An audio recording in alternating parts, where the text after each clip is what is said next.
authority in heaven and on earth has given to me.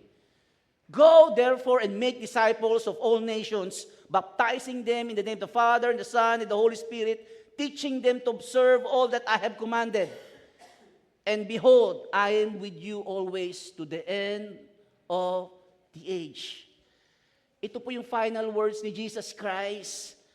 Hindi ito casual statement. Ito ay final command ng isang king, resurrected king. Yung audience ng Panginoon dito, disciples niya.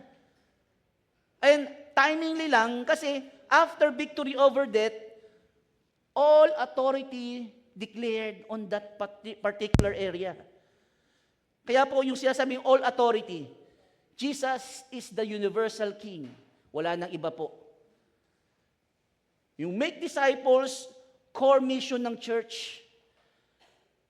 At yung all nations, hindi lang po Jews, kundi Gentiles, kasama po tayo.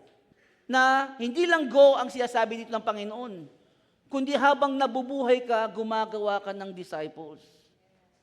Pinapasa mo.